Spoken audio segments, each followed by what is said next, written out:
bino awa ndenge bauti koloba mpo tozala na sango ya monene ya koyebisa bino mpe kolakisa bino eleki mwa mbula tata mokonzi apesaki biso mosala yango ezalaki liboso kobenga bato ya mayele awa na mboka na biso ndenge eyebanaki ndenge papa Daniel alobaki mokolo ezali bato ya mayele bakoya awa baloba ndenge mutu akoka koloba makambo na bango eza lokuta azala te baloba na mayele na bango papa Simon Kimbangu aza nani ayaki na mokili mpo na nini mosala nini asalaki konyokola nini banyokolaki ye ndenge nini pe alongi atongi ndako na ye ndako yango ti lelo eza likolo profesi wana papa mokonzi abula alobi bolakisa yango bino boza bato ya mayele bomema mayele na bino awa bobenga baninga na bino ya mokili mobimba baya mpo baloba makambo wana balakisa yango ndenge boyebi na sanza ya juillet 2011 tobengaki bango bazalaki presque kama bauti na Europe bauti na Amérique du Nord bauti na Amérique du Sud bauti na Caraïbes bauti pe na mboka na biso ya Congo na mokili na biso ya Afrique basusu pe tolingai tobenga bango ya mboka ya Asie na ya Australie bakolanda biso sima tovandi na bino bomonaki makambo tolobaki boyokaki ndenge pe tolongwe na Kinshasa ti toyawa bomonaki tozalaki na bino awa tole esika moko tolali esika moko tosepeli na sima nango bozomona biso tozoyawa poso na poso sanza na sanza kovanda awa kotambola tambola kolala awa kokangama na kati ya ndaku ezalaki mosala nini ezalaki mosala ya kobalola maloba wana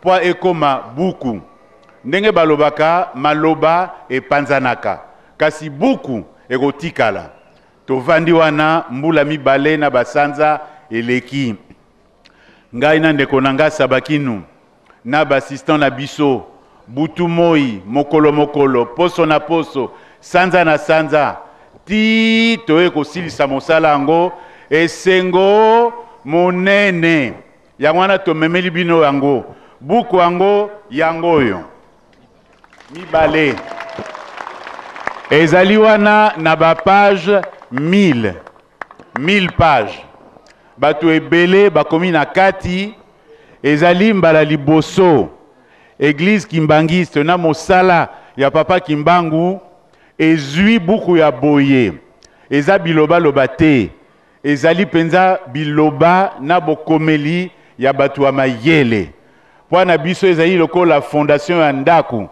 na sima fondation wana baleki na biso ya mayele basi mibali bakoya sima po ba consolider ndako oyo totongi lelo na elandeli ya bosengi papa mokonzi abule asengaki toya pa topimisa ba carton topesa ye buku liboso na bino nyonso bomona te mosala tosalaki esili lelo bopanza pe sango yango babuku ebimi bokomona na église ndenge nini ekosalama po motu na motu azwa oyo ye asomba oyo ye bongo na nsima baleki bakontinue mosala yango biso moko pe tokobima wapo ndenge boyebi ndenge tolobaki église na biso toza lokola pantalon na mukaba.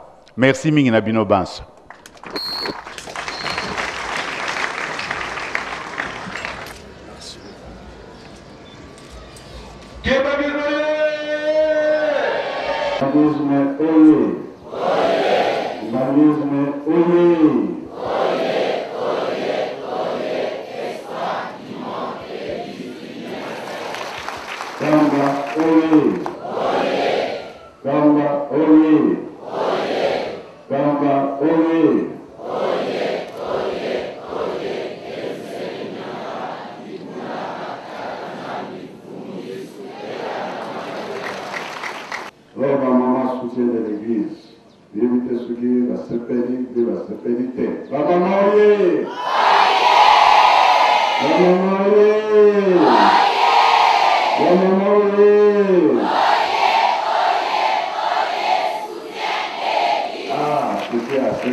Merci. La batata na biso, tata professeur, na musala oyo bino bosali. Ezali pasi. Amate likambo oyo tolobaki ete tokosenga tata Simon Kimbangu abima na boloko. Itumba ezalaki makasi tata Simon Kimbangu abimaki na boloko. Conférence internationale esalami na nguya ya tata Nzambe. Tike papa lobi bango nyonso bazobaki baliste te, mais lokola tozala lokoso mwindu na mondele mpe akutaki na likambo yango, vraiment mosala esalami yango na simbi na maboko.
oyo tosimbi na maboko. Boyoki bosoma bino bosomba te.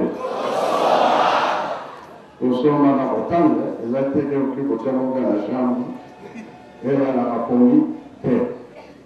Bosomba mpona nini? Kotanga oyo oki kotanga te oyo oki kotanga tangelanga mama yoko makana. Oyo te kawa soki toza kotonga mise réseau ya makasi oyo baloba explike bino malene likambo oyo eza ya biso bato mwinda tata Simon Kimbangu ayaki ntina nini ayelaki eza na kati conférence oyo esalamaki makambo nyonso eza na kati ndenge babikisaki tata Simon Kimbangu na kolo nyonso eza na kati na yango topesi lokumu topesi merci tikete oyo nyonso tomoni mpe toyoki nzambe asalisa biso tokende mosika na kombo ya tata mwana mpe tata molimo santo. Amen. Les deux volumes, c'est en fait un seul livre qui fait environ 1000 pages et comme c'était très gros, on l'a divisé en deux tomes. Le tome 1, le tome 2, avec le même titre, Simon Kimbangu, le prophète de la libération de l'homme noir. Le livre, c'est en grande partie le résultat de la conférence internationale sur Simon Kimbangu qui avait eu lieu au Centre kimbanguiste d'accueil et de conférences en juillet 2011.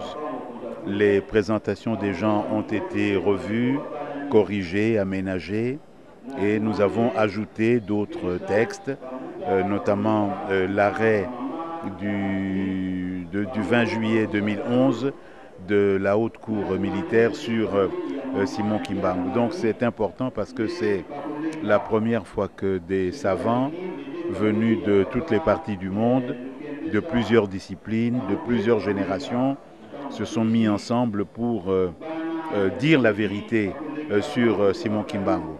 Et donc c'est la confirmation de la prophétie que Papa Yangienda avait fait en 1963 en disant que les hommes de savoir, et pas seulement les hommes de foi, les hommes de savoir viendront ici pour dire la vérité. Donc la vérité est dite maintenant, elle est à la disposition de tout le monde. Donc biloba loba, comme on dit, ça doit se terminer et il faut que maintenant nous parlions le langage de la vérité, de la réalité et aussi que nous voyons quel peut être le futur de l'Église. La conférence a montré que l'Église kimbanguiste n'est pas seulement une Église congolaise, n'est pas seulement une Église africaine, c'est une Église qui a une vocation universelle. Et donc tout ce message se trouve dans ce livre entre les mains de tout le monde pour le faire avancer et l'inscrire dans la réalité. Oui, parce que lorsqu'on parle, les choses rentrent ici et sortent là-bas, ou alors ça reste dans la tête. Mais lorsqu'on écrit, certains vont dire à ce point-là, c'est très important, je vais l'étudier encore pour aller plus loin. D'autres vont dire, on va organiser des conférences pour comparer Simon Kimbangu à Jésus, à Mahomet et à d'autres. Donc, ça va produire beaucoup d'effets et je crois que c'est une très bonne chose. Papa Simon Kimbangu Kiangani a eu un courage et une intelligence très rares en disant il faut que nous fassions ça. Et je crois que l'histoire lui reconnaîtra ça.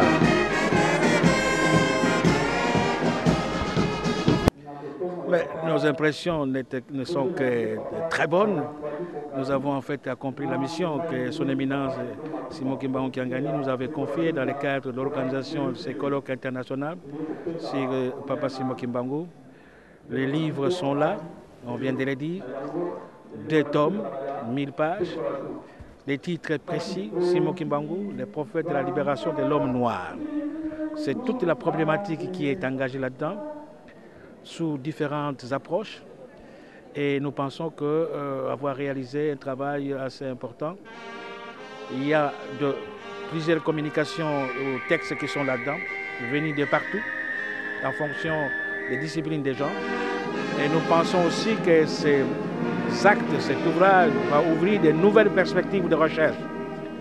Mais notre travail, selon son éminence, ne s'arrête pas seulement là. Parce que comme vous le savez, nous sommes engagés aussi dans la préparation de l'encyclopédie historique des relégués kimbanguistes en 20 volumes. Et nous pensons, selon le travail actuellement en cours, que les recherches qui ont commencé vont se poursuivre normalement et que les résultats pourraient être présentés le moment opportun en fonction des résultats que nous allons obtenir. Mais le travail est déjà. En même temps aussi, je voudrais donc annoncer une grande bibliographie sur tous les écrits de Simon Kimbangu ici son église va sortir au mois de juin-juillet, comme également un autre ouvrage, les œuvres sociales de l'église. C'est pour montrer qu'il y a des activités scientifiques et intellectuelles qui se réalisent à partir d'un Kamba. Voilà ce que nous pouvons dire pour aujourd'hui. Et vous le savez que nous sommes engagés et nous resterons avec vous. Merci. Merci beaucoup. Pour nous, c'est une grande joie et un motif de fierté du fait que ce travail, la publication de ce 2 tomes ne constitue que la conclusion de tout ce qui a été fait au niveau de la conférence internationale sur Papa Simon Kimbangu. Et cette conférence, comme vous le savez, les travaux préparatoires se sont réalisés à l'université Simon Kimbangu et les différents éminents professeurs qui ont été invités, ils l'ont été par l'intermédiaire de l'université Simon Kimbangu. Donc l'université Simon Kimbangu vraiment est pleine de joie parce que tout ce que nous avons proposé, tout ce que nous avons réalisé est arrivé à terme. Et pour nous, c'est un motif de joie et de fierté, ce qui montre que l'université Simon Kimbangu continue à faire son bon nombre de chemins et continue à progresser sur le plan scientifique. Et pour nous, c'est un grand rayonnement sur le plan international. Merci beaucoup, monsieur le recteur. Bon, nous sommes contents de l'aboutissement de ce processus qui a commencé avec d'abord l'organisation de la conférence internationale sur Papa Simon Kimbangu, telle que vous avez su. Et après, comme toute activité scientifique de ce genre, il fallait qu'il y ait un acte qui puisse reprendre tous les éléments qui ont été discutés pendant la conférence. Justement, c'est ce que le comité d'organisation et le comité scientifique viennent de le faire. Donc nous sommes tous réjouis de l'aboutissement heureux de ce parcours.